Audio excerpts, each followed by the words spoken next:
I'm looking for my daughter! You went to see him, didn't you? He sent you here to kill me? After wrapping up a long day on the ranch, Paul rushed home as the sun dipped low. When he walked in, his wife Sadie and their daughter Rebecca greeted him with warm smiles. Coincidentally, Sadie had just finished cooking and wanted them all to eat together. As they sat at the table, Sadie brought up a plan for the evening. She wanted Paul to come along to a theater show in Kansas City. But Paul had to turn her down. That night, he needed to move 100 cattle to the next town. Not wanting to spoil their fun, Paul told Sadie and Rebecca to go ahead without him. He even pointed out they could stay over at a childhood friend's place in Kansas City if they got back too late. In the end, Sadie agreed and set off with Rebecca, leaving Paul behind to handle his work. Soon after, Paul got a visit from his coworker Isaac, who showed up to help load the cattle. Paul didn't waste time. He said his goodbyes to Sadie and Rebecca, telling them to stay safe and keep him posted. As the sun dipped lower, Paul worked the herd, while Sadie and Rebecca prepared to leave for Kansas City. The story then jumped to Kansas City, where a mafia boss named Klain was losing control. Furious over a botched job that let several kidnapped women escape, Klain shot one of his own men on the spot. He then ordered his enforcer Maz to find new girls to replace the ones who got away. After that, Klain stepped into a side room with his advisor to scheme on growing their criminal network. Back at home, Paul went over to his father Richard's place to borrow a truck. He didn't have enough rides to haul all the cattle himself. Inside, Richard pulled him into the living room to watch a soccer match and catch up. Before long, Paul's phone lit up. It was a video call from Rebecca. She let him know she and her mother were almost at the theater parking lot. Paul told them again to be careful and keep checking in. Moments later, Rebecca and her mother pulled into the parking lot, still on a video call with Paul. But as soon as they stepped out of the car, two men closed in. It was Maz and one of Klain's thugs. Sadie tried to hold them off, but the men seized her and Rebecca in an instant. On the other end of the call, Paul watched in shock as everything fell apart. Sadie made a desperate move to fight back, but Maz shot her without hesitation. Sadie! Sadie! Paul broke down, forced to watch his wife die and his daughter hauled away right in front of him. Richard quickly stepped in, telling Paul to stop wasting time on tears. This was no moment to grieve. It was time to strike. Richard pushed Paul to head home, gear up, and track those men down. That's when it became clear Paul and Richard weren't just ordinary ranchers. They were former American mercenaries with a long history of deadly missions for the government. Without losing a second, Paul rushed home to grab his guns. Meanwhile, Richard got on the phone and called two of Paul's closest friends, telling them to come right away. 10 minutes later, Isaac and Bowen showed up. Richard laid it out straight. Rebecca had been kidnapped in Kansas City, and Sadie was dead. They needed to help Paul get his daughter back and make those men pay. At that moment, Bowen asked why not call the police, but Richard shot that down fast. It would only waste time and money. Soon, Paul returned with his weapons. Richard broke down the plan. Paul wouldn't go alone. He, Bowen, Isaac, and Richard himself would see this through until Rebecca was safe and the killers were gone for good. But Paul pushed back, telling his father to stay behind because of his age. He'd handle this with Bowen and Isaac if they were up for it. Fortunately, neither man hesitated. Together, the three set off for Kansas City, ready to bring Rebecca home by force. And that was the moment the ground seemed to shift beneath them. A quiet ranch life was over. What waited ahead was a storm of vengeance that would stretch far beyond cattle and fences. This was The Devil Come to Kansas City. The story jumped to two of Klain's men dumping Sadie's body in a hidden spot, leaving her behind without a trace. Meanwhile, Rebecca was trapped in a dark room with Maz and another kidnapped woman named Laureen. Seeing how young Rebecca was, Laureen couldn't help but feel sorry for her. Across town, Paul, Bowen, and Isaac finally rolled into Kansas City. Paul's first move was to check the area near the theater, the last place he saw his family. The memories came rushing back. Sadie shot dead. Rebecca dragged away on that same gravel lot. Nearby, a clown caught Paul's eye. Paul asked him where to find the gravel parking lot, but the clown tried to squeeze money out of him first. Paul snapped, using force to make his point. Terrified, the clown quickly offered to lead them there himself. Thanks to that, Paul, Bowen, and Isaac found Sadie's car at last. Paul told his friends to fan out and search for clues while he checked the car, hoping it would bring him closer to Rebecca's trail. Not long after, Paul spotted Maz and one of his men prowling the area, clearly on the lookout for more victims. When Paul called out, they bolted. That set off alarms in Paul's mind, and he fired. The shot hit Maz's partner, dropping him on the spot, while Maz managed to slip away. Just then, Bowen and Isaac pulled up. Paul wasted no time. He loaded the wounded man into the car to question him later. Half an hour later, they dragged the man into an old warehouse. That's when Paul saw his face clearly. This was the same thug who had grabbed Sadie, the one burned into his memory from the video call. Fueled by rage, Paul went after him without mercy.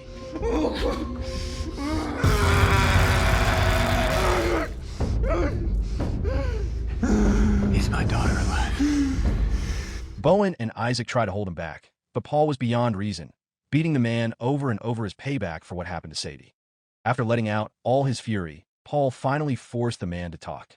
With his last breath, the thug managed to whisper one word, Westport, before dying from the beating. Watching Paul lose control like that was too much for Bowen, he decided he couldn't be part of it anymore and chose to head home. Paul didn't hold him back. In fact, he even told Isaac he could leave too. But Isaac stayed. On the drive, Paul told Isaac to look up Westport. It turned out to be a dental clinic on the edge of Kansas City. Without wasting time, they headed straight there. When they arrived, Paul and Isaac stormed in with guns ready. But inside, they found it was no ordinary clinic. It was just a cover packed with addicts partying in every corner. It didn't take long before they caught the owner, a dentist named Bavel, who tried to make a run for it as soon as he saw them. Fortunately, Paul caught Bavel before he could get away and wasted no time questioning him. He shoved a photo of Rebecca in front of him, demanding answers.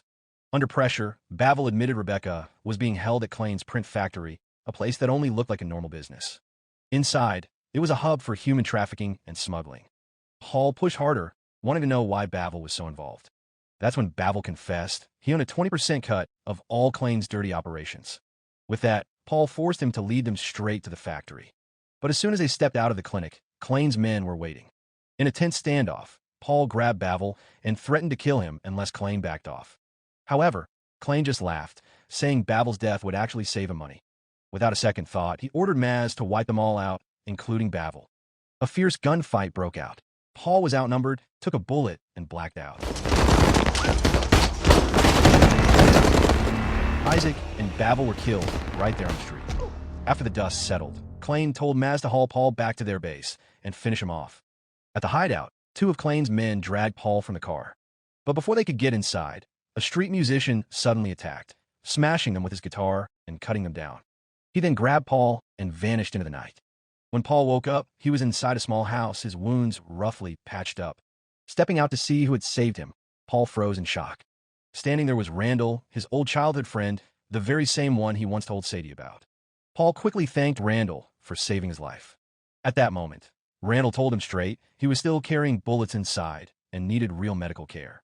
He planned to take Paul to the hospital that same day, but Paul refused. He didn't have time to sit in a hospital bed. He told Randall he was hunting Clayne, the man who murdered Sadie and took Rebecca. Before saying more, Randall urged him back inside, away from the burning sun. Inside, Randall couldn't hide his worry.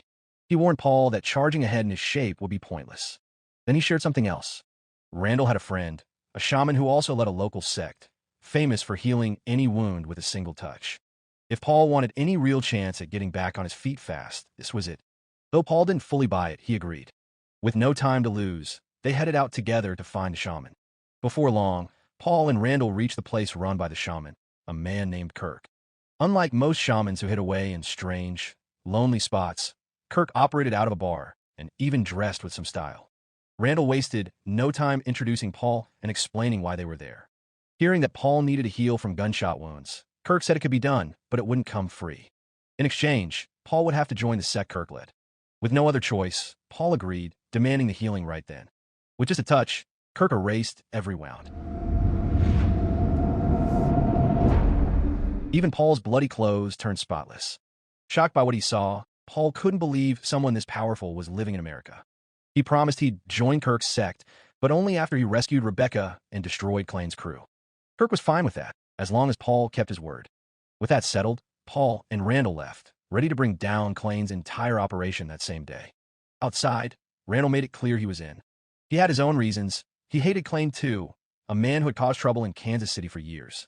Together, they set out for Clayne's print factory, hoping to find Rebecca there. When they arrived, they saw it was crawling with Clayne's guards. With no weapons on them, they first tracked down a traveling arms dealer to gear up. Not long after, Paul was painting stripes on his face, ready for war. Randall slipped around to the back, working his own way in. Moments later, Paul launched his attack, picking off Klane's men one at a time as he tore through the compound.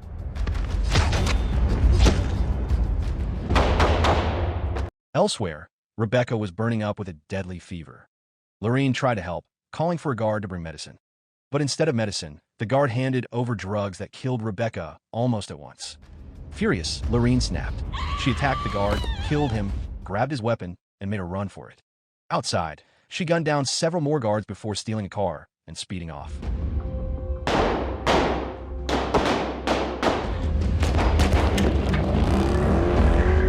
Back at the factory, Randall had broken inside and was fighting off thugs with nothing but his guitar. Oh, shit. Meanwhile, Paul came face to face with Maz. Their brutal fight dragged on until Paul finally put Maz down for good.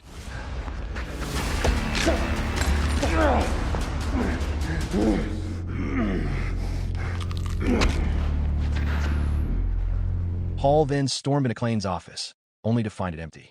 Overcome with rage, he shouted for Klane to come out. That's when Klane stepped in and shot Paul in the leg. Smirking, Klane praised Paul's courage and stubborn drive for revenge, then crushed him with the news that it was all worthless. Rebecca was already dead. Hearing that news pushed Paul into a blind rage. Even with a bullet in his leg, he charged at Klane. But his injuries slowed him down, and soon Klane had him cornered, ready to finish him off. Then a single gunshot cut through the room. Klane fell dead, shot in the back by Randall. Randall rushed to Paul's side, trying to keep him awake, but it was too late. As Paul slipped away, he dreamed of Sadie and Rebecca, both dressed in white. He ran to them, crying over how he couldn't save them. Then, without a fight, he joined them, pulling on white clothes himself, a sign he was gone for good. Seeing Paul had taken his last breath, Randall walked away, crushed by grief. And with that, the story closed. So the moral of the story is, never trust a goat-worshipping shaman to fix your problems, because you'll probably didn't make it anyway, just with cleaner clothes.